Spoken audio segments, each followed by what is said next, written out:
கிறிஸ்துவுக்குள் அன்பானவர்களே, இயேசுவின் நாமத்தில் அன்பின் வாழ்த்துக்கள். கர்த்தர் தாமே உங்களை ஆசீர்வதிப்பாராக. ரோமர் என்ற புஸ்தகம் 8ஆம் அதிகாரம் 18ஆம் வசனத்திலே, ஆதலால் இக்காலத்து பாடுகள் இனி நம்மிடத்தில் வெளிப்படும் மகிமைக்கு ஒப்பிடத்தக்கவை அல்லவென்று எண்ணியிருக்கிறேன். இக்காலத்து பாடுகள் இனி நம்மிடத்தில் வெளிப்படும் மகிமைக்கு ஒப்பிடத்தக்கவையில் அல்ல. எவ்வளவு பாடுபடுகிறோமோ அவ்வளவும் நம் எதிர்காலம் வெற்றியா இருக்கும். எவ்வளவு பாடுபடுகிறோமோ அவ்வளவும் கர்த்தர் உங்களை கொண்டு பெரிய காரியங்களை செய்வார். எவ்வளவு பாடுகளும் சோதனைகளும் போராட்டங்களும் வருகிறதோ அவ்வளவு உங்கள் வாழ்க்கையில கர்த்தர் தலையை உயர்த்துவாருங்க.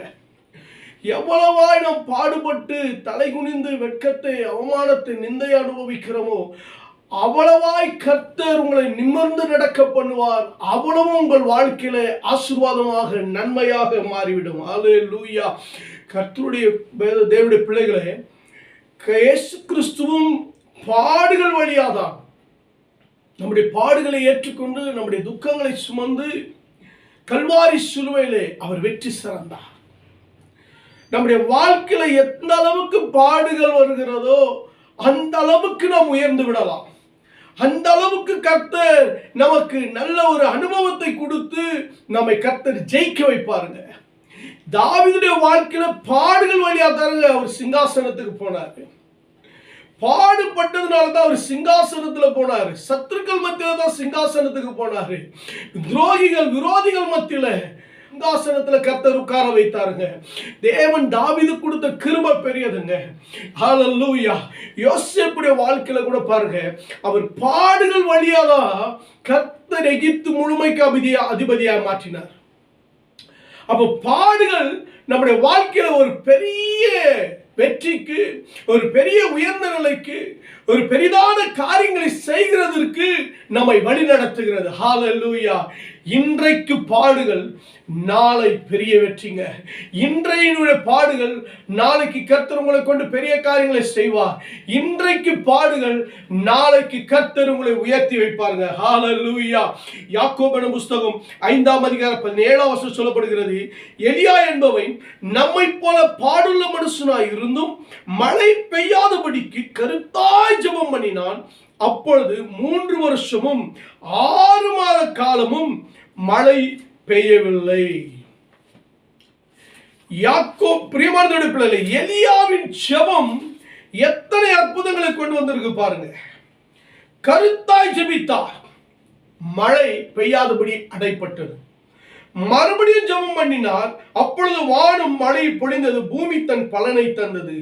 அன்பு தேவனுடைய பிள்ளைகளே, எலியாவின் ஜெபம் அசாதாரணமான காரியங்களை செய்திருக்கிறது.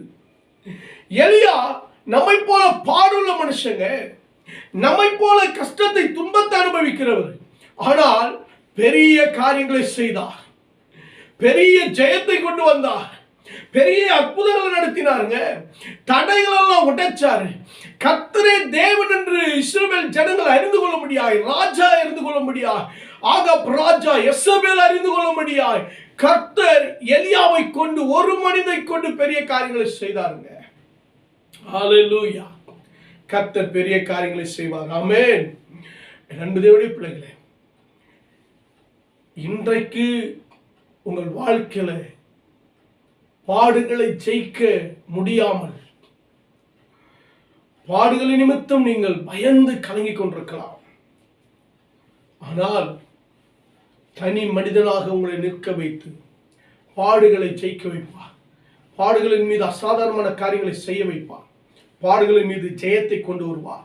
உங்களுக்கு முன்பாக இருக்கிற தடைகளை கர்த்தர் உடைத்தெறிவார். ஹல்லேலூயா. ஹல்லேலூயா. எலியாவை குறித்து பார்க்க போகிறோம். 1 ராஜாக்கள் புஸ்தகம் 18ஆம் அதிகாரத்தில் சொல்லப்பட்டிருக்கிறது, எலியா பாடுள்ள மனிதன், ஆனால் பெரிய காரியங்களை செய்கிறாருங்க. பாருங்க, பாடுள்ள மனிதன் தான், ஆனால் ஜபத்தின் மீது, ஜபத்தை கொண்டு தடைகளை உடைத்தார். எலியா தனி மனிதனாக இருந்து இஸ்ரவேல் ஜனமுடைய இருதயத்தை திறப்பினாருங்க. தேவன் பக்கம் திருப்பினார். விக்கிரகத்தை பின்பற்றின ஆகாப்பும் அவருடைய மனைவியும் இஸ்ரவேல் ஜனங்கள் முழுவதும் விக்கிரகத்தை பின்பற்றினார்கள், மந்திர சூனியத்தை பின்பற்றினார்கள், பாகாலை பின்பற்றினார்கள். ஆனால் அதே ஜனங்களை தேவன் பக்கம் திருப்புகிறதற்கு தேவன் பயன்படுத்தின ஒரு பாத்திரம் தான் எலியா. மழை பெய்யும் என்றால் பெய்யும், மழை பெய்யாது என்றால் பெய்யாது. கர்த்தருடைய வார்த்தையாக, கர்த்தருடைய தீர்க்கதரிசியாக, கர்த்தருடைய வழியாக, கர்த்தருக்காய் பிரகாசிக்கிறவராக, எந்த ராஜாவா இருந்தாலும் சரி, பெரிய ராணியா இருந்தாலும் சரி, அதிகாரமுடையவர்களாக இருந்தாலும் சரி, தவறு தவறு என்பதை கண்டித்தார், பாவத்தை கண்டித்தார், செய்த அநியாயத்தை கண்டித்தார், அக்கிரமத்தை கண்டித்தார், அநீதியை கண்டித்தார். அவர்கள் செய்கிறது பாவம் என்பதை நிரூபித்து காண்பித்தார், சுட்டி காட்டினார். அவர்கள் செய்த பாவத்தின் நிமித்தம் தேசம் கலங்கி போனது, மழை இல்லாதபடி அடைபட்டு போனது, தேசத்துல வறட்சி வந்தது. எலியாவின் ஜெபம் பெரிய காரியங்களை செய்ததுங்க. யார் பெரிய காரியங்களை செய்வார்? யாருடைய ஜெபம் கேட்கப்படும்? யாருக்கு கர்த்தர் பதில் கொடுப்பார்? யாரை கொண்டு கர்த்தர் அற்புதங்களை செய்வார்? யாரை கொண்டு கர்த்தர் அசாதாரணமான காரியங்களை செய்வார்? வேதம் சொல்லப்படுகிறது 1 ராஜாக்கள் 18ஆம் அதிகாரம் 15ஆம் வசனத்திலே, 1 ராஜாக்கள் 17:1 சொல்லப்பட்டிருக்குங்க. கிளையாத்தின் குடிகளிலே திஸ்பேனாகி எலியா ஆகாப்பை நோக்கி, என் வாக்கின்படி அன்றி இந்த வருஷங்களில் பனியும் மழை பெய்யாதிருக்கும் என்று இஸ்ரவேலின் தேவனாகிய கர்த்தருக்கு முன்பாக நிற்கிற நான் அவருடைய ஜீவனை கொண்டு சொல்லுகிறேன். கர்த்தருக்கு முன்பாக நிற்கிற எலியா. எந்த மனிதன் கர்த்தருக்கு முன்பாக நிற்கிறானோ, எந்த மனிதன் கர்த்தரை சார்ந்து இருக்கிறானோ, எந்த மனிதன் கர்த்தரை முன்வைத்து செயல்படுகிறானோ அவன் காரியங்கள் ஜெயமா இருக்காங்க. அவர்கள் பெரிய காரியங்களை செய்வார்கள். அவர்கள் ஜெபங்கள் கேட்கப்படும். கர்த்தருக்கு முன்பாக நின்று ஜெபிக்கிறோமா? கர்த்தருக்கு முன்பாக சத்தியத்தை பிரசங்கிக்கிறோமா? கர்த்தருடைய ஆவில நிரம்பி நிற்கிறோமா? கர்த்தருக்கு முன்பாக நிற்கணுங்க. ஆமாங்க, ஆதியாகமத்துல 18ஆம் அதிகாரத்தை நீங்க வாசித்து பாருங்க. 22ல இருந்து சோதோம் குமாரா பட்டணத்தை அழிக்கக்கூடாதபடிக்கு ஆபிரகாம் லோத்துக்காக சோதோம் குமாரா பட்டணத்துக்காக நின்றார்கள் திறப்புல. ஆண்டவருடைய கோபத்தை ஆற்றுறதுக்கு முயற்சி பண்ணாரு. ஆனால் சோதோம் குமாராவுடைய பாவம் அந்த தேசத்தை அழித்து போட்டது. கர்த்தருக்கு முன்பாக நிற்க பழகணுங்க. 1 சாமுவேல் 2:12 சொல்லப்படுகிறது, சாமுவேல் என்னும் பிள்ளையாண்டான் சணல் ஏபத்தை தரித்தவனாய் கர்த்தருக்கு முன்பாக பணிவிடை செய்தார். கர்த்தருக்கு முன்பாக நிற்கணுங்க. நாம நம்முடைய குடும்பங்களை, நம்முடைய ஊழியங்களை, நம்முடைய பிசினஸ், நம்முடைய வேலைகள், நம்முடைய படிப்புகள், நம்முடைய பிள்ளைகளுடைய காரியங்களால கர்த்தருக்கு முன்பாக நிற்கணும். கர்த்தருக்கு முன்பாக வைத்துதான் செயல்படணும். கர்த்தருக்கு முன்பாக வச்சு பாருங்க. கர்த்தருக்கு முன்பாக பணிவிடை செய்த சாமுவேல். உங்க பிள்ளைங்க கர்த்தருக்கு முன்பாக பணிவிடை செய்யறாங்களா? கர்த்தருக்கு நீங்க பணிவிடை நீங்க செய்யறீங்களா? கர்த்தருடைய ஊழியத்தை செய்யறீங்களா? நீங்க உங்க குடும்பத்துல யாராவது ஒருத்தர் கர்த்தருக்காக பணிவிடை செய்கிறவங்களா நீங்க எழும்புறீங்களா? எழும்பி பாருங்க. கர்த்தர் உங்களை கொண்டு பெரிய காரியங்களை செய்வாருங்க.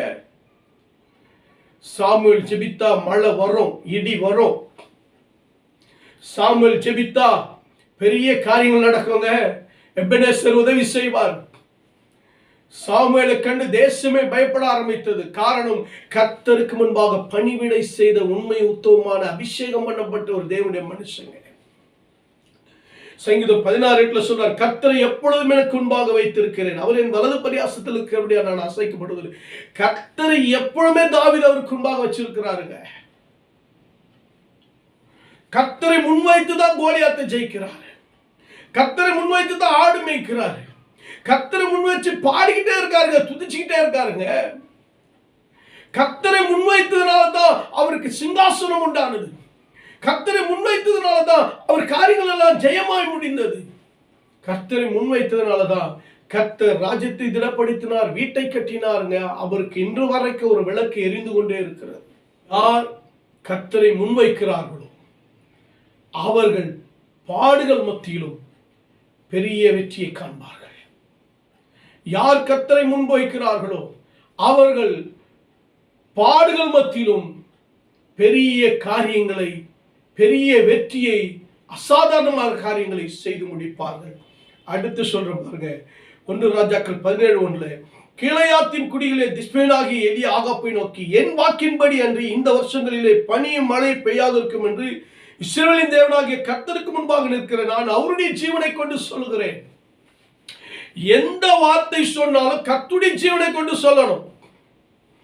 பீலையாம் கர்த்தருடைய வார்த்தை சுமந்துட்டு போலங்க, கர்த்தருடைய வார்த்தையின்படி போல பிழையாம். லோத்து கர்த்தருடைய வார்த்தையை கேட்டு தேசத்தை கேட்டு போலங்க, கர்த்தர் சொல்றதை விட்டு அவர் வேற ஒரு தேசத்துக்கு போறாரு. கர்த்தருடைய வார்த்தையை கேட்டு போனோங்க, கர்த்தருடைய ஜீவனை கொண்டு போகணும். தேவனை விசுவாசிக்கிறவன் எவனோ அவன் கெட்டு போகாமல் நித்திய ஜீவனை அடையும்படிக்கு அவரை தந்திரடி இவ்வளவாய் உலகத்தில் அன்பு கூர்ந்தார். தேவனுடைய ஜீவன்ல நம்ம நிக்கிறோங்க, நித்திய ஜீவனுக்குள்ள நம்ம நிக்கிறோம். இன்னைக்கு நம்முடைய ஆவி ஆத்மா சரீரம் கிறிஸ்துவுக்குரியது, இயேசு கிறிஸ்துக்குரியது. 1 யோவான் 5:12 வாசித்து பாருங்க. குமாரனை உடையவன் ஜீவனை உடையவன், தேவனுடைய குமாரன் இல்லாதவன் ஜீவன் இல்லாதவன். அப்போ நம்முடைய ஜீவன் யாருக்குள்ள மறைந்து இருக்கு? கிறிஸ்து இயேசுக்குள்ள இருக்கு. நமக்கு ஜீவனை கொடுத்தது யாரு? இயேசு கிறிஸ்துங்க. ஆதாமை உண்டாக்கி ஜீவ சுவாசத்தை ஊதினார். அந்த ஜீவ சுவாசத்தை மீட்க முடியாத இயேசு கிறிஸ்து வந்தார். அப்போ உங்கள் ஜீவன் அழிக்கப்படாதபடிக்கு உங்களை மீட்கும் பொருளாக இயேசு கிறிஸ்து இந்த உலகத்திலே வந்தார். அப்ப அந்த ஜீவனை கொண்டுதாங்க செயல்படணும். அப்ப உங்களுடைய ஜீவனை அழிக்கவும் காக்கவும் ரட்சிக்கவும் இயேசு கிறிஸ்துக்கு அதிகாரம் உண்டு. இப்ப இந்த எலியா கர்த்தருடைய ஜீவனை கொண்டு சொல்றாருங்க, கர்த்தருடைய ஜீவனை கொண்டு பேசுறாரு, கர்த்தருடைய ஜீவனை கொண்டு ஆடையிடுறாரு, கர்த்தருடைய ஜீவனை கொண்டு நிற்கிறாருங்க. நீங்க யாருடைய ஜீவன்ல நிக்கிறீங்க? யாருடைய பலத்தில் நிக்கிறீங்க? யாருடைய சம்பாத்தியத்துல நிக்கிறீங்க? யாருடைய பலன்ல நிக்கிறீங்க? எங்க நின்றுகிட்டு இருக்கீங்க? கர்த்தருடைய ஜீவன்ல நிக்கிறீங்களா? கர்த்தருக்கு முன்பாக நிக்கிறீங்களா? கர்த்தருடைய ஜீவனை கொண்டு செயல்படுறீங்களா? இந்த ஜீவன் கர்த்தருது என்று உங்களுக்கு தெரியுமா? இந்த ஜீவனை பரிசுத்தமாக பாதுகாக்க வேண்டியது நம்ம கரத்துல இருக்குங்க. இந்த ஜீவன்ல கிறிஸ்து வாழ்றாரு. இது தேவனுடைய ஆலயம். இந்த ஆலயத்தை ஒருவரும் கெடுத்து போடாதீங்க. இந்த ஜீவனுக்குள்ள கிறிஸ்து இருந்தா தான் ஆகாப்புக்கு முன்பாக பேச முடியும். பெரிய ராஜாங்க தேசத்தை கலக்கிட்டு இருக்கிறான் பாவத்துல. ஆகாப்பும் யெசபேலும் சேர்ந்து தேசத்தை பாவத்துல அழிச்சுக்கிட்டு இருக்கிறாங்க. விக்கிரகத்துல பந்திர சூனியத்துல அழிந்து கொண்டிருக்க தேசம் மழை இல்லாதபடி தடைபட போகிறது. அப்படிப்பட்ட சூழல்ல தேவனுடைய ஜீவனை கொண்டு ராஜாவுக்கே சத்தியத்தை சொல்றாருங்க. ராஜாவுக்கே கட்டளை இட்டாரு, நீ பாரு, நீ மழையும் பனியும் பெய்யாது உன்னோட வாழ்க்கையில. நீ ராஜாவா இருந்தாலும் சரி, மழையும் கொண்டு வர முடியாது, பனியும் கொண்டு வர முடியாது, ஜனங்களுக்கு எதுவும் செய்ய முடியாது. கர்த்தர் சொன்னதுதான். கர்த்தர் கட்டளையிட்டா நடக்குங்க. கர்த்தருடைய ஜீவன்ல நிக்கிறீங்களா? கர்த்தருடைய ஜீவன்ல நின்னா கர்த்தர் மழை வானம் வரும், மழை நின்று போகணும், நின்று போயிடும்.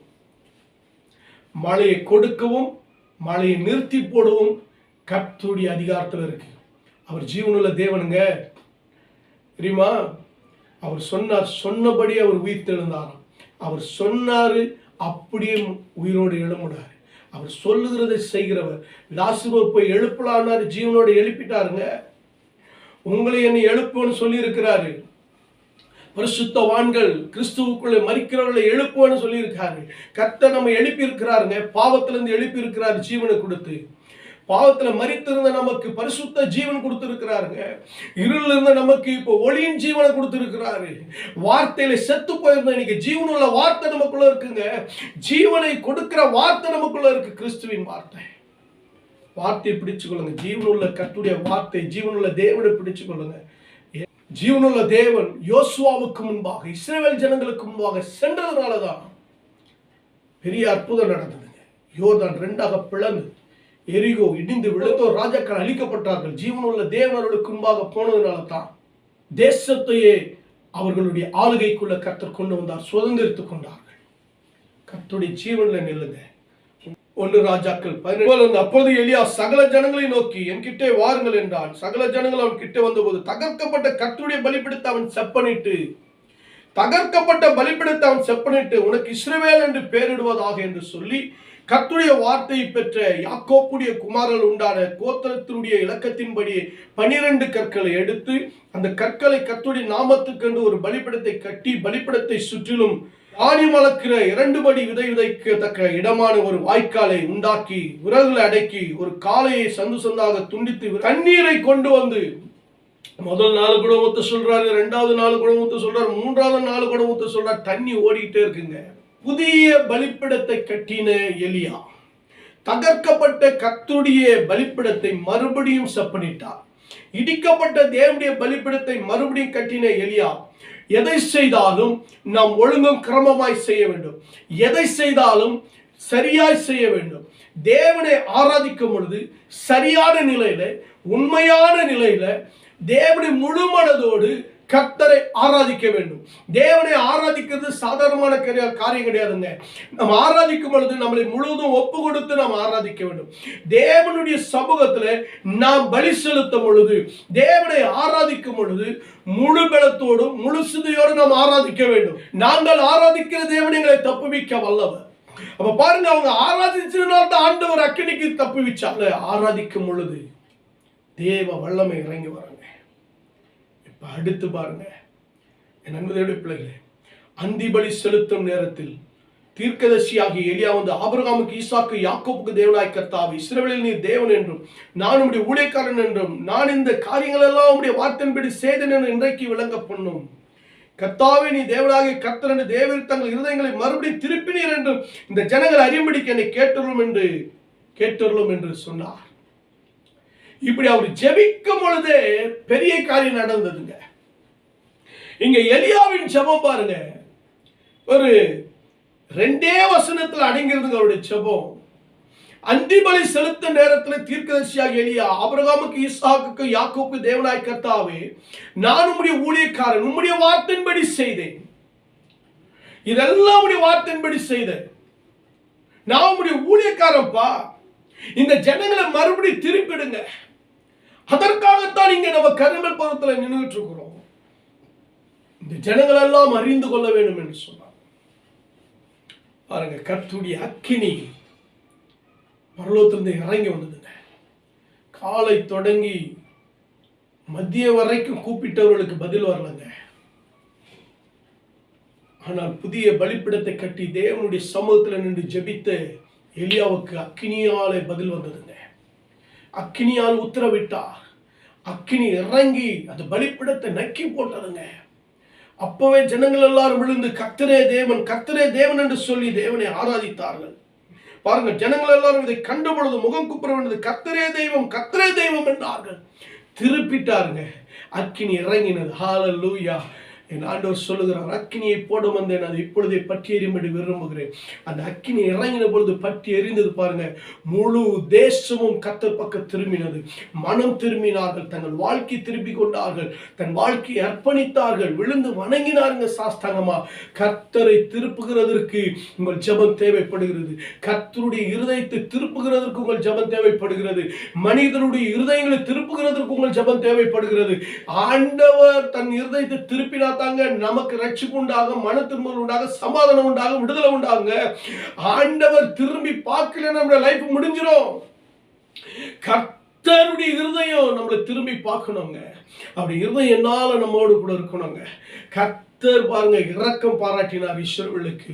அவருடைய பாவங்களை, அக்கிரமங்களை, விக்கிரகத்தில் ஆராதிக்கிறல கர்த்தர் அவர் மன்னித்து அவர்களுக்காக உத்தரவிட்டு எலியாவை கொண்டு ஒரு பெரிய ரட்சிப்பை இஸ்ரவேல் ஜனங்களுக்கு கர்த்தர் கட்டளையிட்டாருங்க. அந்த அக்கினி பற்றி எரிந்தது.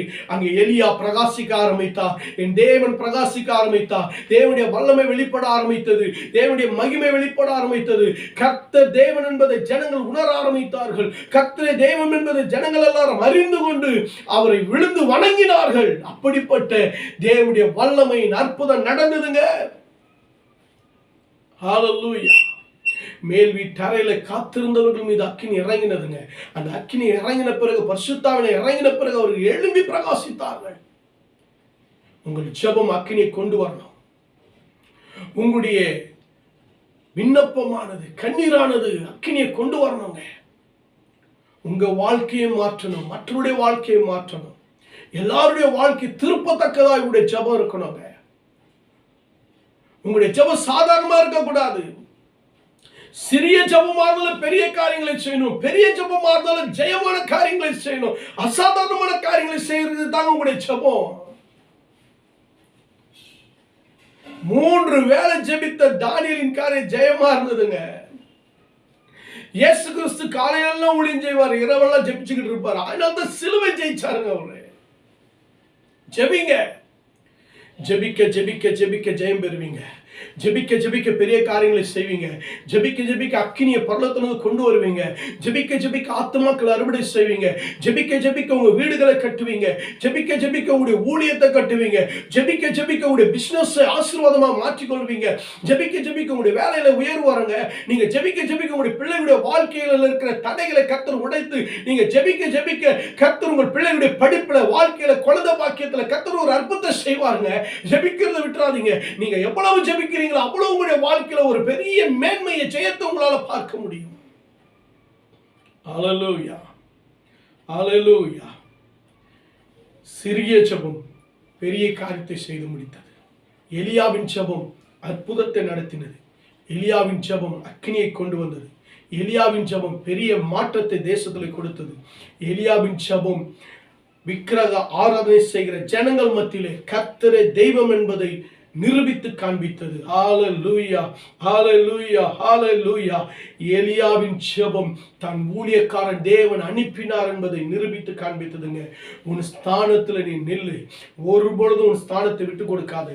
கர்த்தருடைய ஊழியக்காரனா, கர்த்தர் உன்னை கொண்டு என்ன செய்ய நினைக்கிறார்? நீ தேவனுடைய பிள்ளையா, ஜெபத்துல நில்லு. ஒரு நாள் கர்த்தர் உன்னை தூக்கி உயர்த்துவார். ஹல்லேலூயா. கடைசியா என் அன்பு தேவனுடைய பிள்ளைகளே, இந்த ஜெபத்திற்கு பதில் என்ன தெரியுமா? இஸ்ரவேல் ஜனங்களுடைய வறட்சி மாறினது. மழையை கர்த்தர் கட்டளையிட்டார். எலியா ஜெபிக்க ஆரம்பித்தார். கையளவு மேகம்தான், கையளவு மேகம். உடனே சொன்னார், நீ போ, ரதத்தை பூட்டி கொண்டு போ, கர்த்தர் தேசத்தில் மழையை கொண்டு வரப்போகிறார். ஹல்லேலூயா. 3 வருஷங்க, 3 வருஷம் கர்த்தர் இப்பொழுது மழையை ஜனங்க பார்க்குறாங்க. இனி அற்புதத்தை பார்க்குறாங்க, செழிப்பை பார்க்க போறாங்க, நன்மையை பார்க்க போறாங்க. அப்படி கையின் கிரியைகள் ஆசீர்வதிக்கப்பட போகிறது. விவசாயங்கள் ஆசீர்வதிக்கப்பட போகிறது. வேலைகள் ஆசீர்வதிக்கப்பட போகிறது. மழை இல்லைன்னா ஒண்ணுமே செய்ய முடியாதுங்க. அப்ப மழை பாருங்க வந்தது. இருந்த தடைகள் உடைக்கப்பட்டது. தடைகள் உடைச்சிருச்சுங்க. கர்மேல் பர்வதத்தில் எலியா தடைகளை உடைச்சாருங்க. இன்றைக்கு கர்த்தர் உங்கள் நடுவில் அற்புதங்களை செய்வார். வராத மழை வரும், வராத நன்மை வரும், வராத ஆசீர்வாதம் வரும். உங்க வாழ்க்கையில் இருக்கிற ஜெயங்கள் எல்லாம் கர்த்தர் கட்டளையிடுவார். வராத ஜெயங்கள் எல்லாம் கர்த்தர் கட்டளையிடுவாருங்க. வர வேண்டிய எல்லா ஆசீர்வாதங்களும் வரப்போகுதுங்க. நீங்க எதிர்பார்த்த நன்மைகள் வரப்போகிறது. கர்த்தர் எலியாவின் தேவன் உன்னோடு கூட இருக்கிறார். எலியாவின் தேவன் உன்னோடு கூட இருக்கிறாருங்க. என் அன்பு தேவனுடைய பிள்ளைகளே, பாடுள்ள மனுஷனா இருந்தாலும் நீ வெற்றி பெறுவாய். பாடுள்ள மனுஷனா இருந்தாலும் நீ அசாதாரணமான காரியங்களை செய்வாய். பாடுள்ள மனுஷனா இருந்தாலும் நீ பெரிய காரியங்களை செய்வாய். பாடுள்ள மனுஷனா இருந்தாலும் உன் ஜெபம் அக்கினியை கொண்டு வரும். பாடுள்ள மனுஷனா இருந்தாலும் கர்த்தருடைய ஜீவனை கொண்டு நில்லு. கர்த்தர் உன்னை கொண்டு பெரிய காரியங்களை செய்வார். நீ பாடுள்ள மனிதனா இருந்தாலும் கர்த்தருடைய வார்த்தையில நில்லு, அவருடைய சத்தியத்தில் நில்லு, ஜெபத்துல நில்லு, ஆவில நிரம்பி நில்லு. கர்த்தர் உன்னை கொண்டு பெரிய காரியங்களை செய்வார். பரலோக பிதாவே, அன்பின் தகப்பனே, வானத்துக்கு பூமிக்கு தேவனாய் கர்த்தாவே, இயேசு கிறிஸ்து நாமத்தினால வர்றப்பா, என் சத்தியத்தை கேட்கிற ஒவ்வொரு மீதும் தேவ வல்லமை இறங்கி அற்புதங்களை செய்யட்டும், அதிசயங்களை செய்யட்டும். கர்த்தருடைய வல்லமை பெரிதாய் விளங்குவதாக. எலியாவின் தேவன் ஒவ்வொருவருக்கு அற்புதத்தை செய்யுங்க. குடும்பத்தில் செய்யுங்க, வாழ்க்கையில செய்யுங்க, வேலையில செய்யுங்க, ஊழியத்தில் செய்யுங்க, அதிசயங்களை செய்யுங்க, அற்புதங்களை செய்யுங்க, ஜெயத்தை கட்டளையிடுங்க. இயேசுவின் நாமத்தில் ஜெபத்தை கேட்டீங்க ஜீவனுள்ள நல்ல பிதாவே. ஆமென், ஆமென், ஆமென். God bless you. கர்த்தர் உங்களை ஆசீர்வதிப்பார், பெரிய காரியங்களை செய்வார். ஆமென்.